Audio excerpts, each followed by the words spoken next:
नमस्कार दोस्तों, आप सभी का स्वागत है हमारे YouTube चैनल पर। आज मैं आपको एक कहानी सुनाने जा रही हूँ जो बहुत ही इंटरेस्टिंग है, बहुत ही मज़ेदार है। हम सभी ने महाभारत के बारे में पढ़ा है, सुना है और देखा भी है। महाभारत में दो पक्ष थे। एक था कौरवों का पक्ष और एक था पांडवों का पक्ष। जैसा कि हम सभी को पता है, कौरवों का पक्ष अधर्मी था और पांडवों का पक्ष था धर्म के साथ। इसीलिए भगवान श्री कृष्ण भी धर्म के पक्ष में ही थे। पांडव 5 भाई थे। आज उन 5 भाइयों में से एक भाई की कहानी मैं आपको सुनाने जा रही हूँ। एक बहुत ही मज़ेदार किस्सा आप सभी के साथ शेयर करने जा रही हूँ। आशा करती हूँ आपको पसंद आएगा। महाभारत की कथा में भीम को बलशाली बताया गया है। माना जाता था कि उनके अंदर कई हाथियों का बल है, जिसकी वजह से दुश्मन उनसे डरते थे। भीम के अंदर 100 हाथियों का बल बताया जाता है, आज भी बताया जाता है। कहते हैं कि भीम जिसको चाहे चुटकियों में ख़त्म कर सकते थे। उनके अंदर इतनी ताकत थी, वो पत्थर को मुट्ठी में भींचकर चूर चूर कर देते थे। उनके अंदर इतनी ताकत थी। आज उन्हीं की एक कहानी मैं आप लोगों को सुनाने जा रही हूँ। भीम को अपने बल पर बहुत अभिमान था।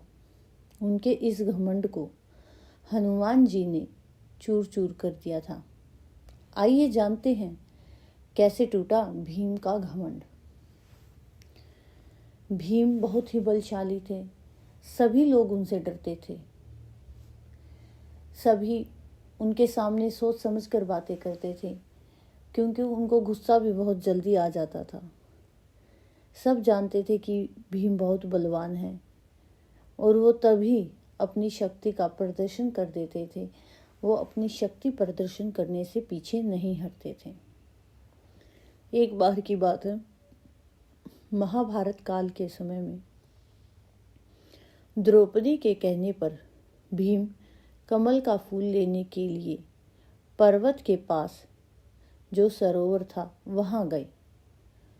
लेकिन रास्ते में उन्हें एक बहुत ही बूढ़ा वानर मिलता है। भीम उनकी पूंछ को लांघ कर नहीं जाना चाहते थे।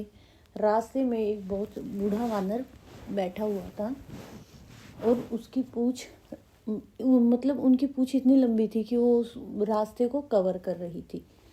लेकिन भीम उनकी पूंछ के ऊपर से नहीं जाना चाहते थे। इसीलिए भीम वानर को पूंछ हटाने के लिए कहते हैं कि वानर अपनी पूंछ हटा लो, मैं तुम्हारी पूंछ के ऊपर से नहीं जाना चाहता। लेकिन वानर ने कहा कि इस उम्र में बार बार हिला नहीं जाता मुझसे, तो लेकिन तुम तो काफ़ी बलशाली लगते हो, तो तुम एक काम करो, मेरी पूंछ हटाकर चले जाओ। इसके बाद भीम ने वानर को देखा और कहा, ठीक है, मैं ही तुम्हारी पूंछ को हटा देता हूँ। और भीम पूंछ को हटाने लग गए। भीम ने बहुत कोशिश की पूंछ को हटाने की, लेकिन वानर की पूंछ को हटा नहीं पाए। लेकिन भीम भी जिद्दी थे, हार नहीं मान रहे थे। बार बार कोशिश किए जा रहे थे। कभी इधर से पूंछ को हिलाते, कभी उधर से पूंछ को हिलाते, लेकिन पूंछ तो टस से मस नहीं हो रही थी। जब भीम पूंछ को 1 इंच भी नहीं हिला पाए, इसके बाद भीम समझ गए कि ये कोई साधारण वानर नहीं है और उन्हें अपनी गलती का एहसास हुआ और वह हाथ जोड़ प्रणाम करते हुए बोले कि मुझसे क्षमा हो गई, आप बताइए आप कौन हैं? मैं आपको प्रणाम करता हूँ, कृपया कर मुझे अपना परिचय दे। वृद्ध वानर अपने असली रूप में आते हैं और भीम उन्हें देखकर चौंक जाते हैं। भीम देखते हैं कि वो तो स्वयं महाबली हनुमान थे और भीम महाबली हनुमान से माफ़ी मांगते हैं कि हे प्रभु, मुझसे गलती हो गई, मुझे क्षमा कर दीजिए। मैं अज्ञानी नहीं समझ पाया कि ये आप हैं और मैं अपने बल के अहंकार में आपकी पूंछ को बार बार हटाने की कोशिश में लगा रहा।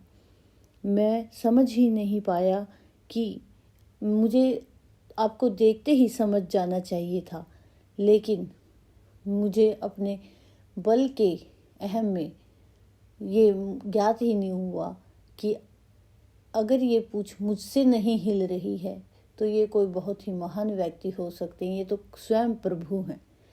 तब श्री हनुमान जी हंसे, थोड़ा से मुस्कुराए और उन्होंने भीम को एक सलाह दी। उन्होंने भीम को कहा कि हे कुंती पुत्र भीम, तुम बहुत अच्छे हो, लेकिन मैं आज सिर्फ तुम्हारे लिए यहाँ आया हूँ और मैं तुम्हें सिर्फ ये कहना चाहता हूँ कि तुम अपने बल का अहंकार छोड़ दो, क्योंकि जिस व्यक्ति के पास बहुत अधिक बल होता है या बुद्धि होती है और वो उसका अहंकार करता है तो वो सब व्यर्थ है। उसका बल उसके अहंकार में क्षीण हो जाता है। तब भीम ये बात बहुत अच्छे से समझ गए और वो श्री हनुमान जी के सामने हाथ जोड़कर खड़े हो गए और उनसे माफ़ी मांगने लगे कि हे प्रभु, मुझे क्षमा कर दीजिए। मैं आज के बाद अपने बल का अहंकार कभी किसी को नहीं दिखाऊंगा। इसके बाद भीम के अंदर उनके जो बल का अहंकार था वो कम हो गया। और ऐसे ही भगवान किसी भी घमंडी व्यक्ति को आईना दिखाने के लिए किसी न किसी रूप में आ जाते हैं। वो तो सतयुग था और कलयुग में भी ऐसा होता है। इसीलिए हमें कभी किसी चीज़ के लिए घमंड नहीं करना चाहिए। तो आप हमें बताइए आपको ये स्टोरी कैसी लगी। लाइक, शेयर एंड कमेंट ज़रूर करिए। सब्सक्राइब करिए हमारे चैनल को। Thank you so much. और हमसे जुड़े रहने के लिए हमारी वीडियोज़ को देखते और सुनते रहिए। धन्यवाद।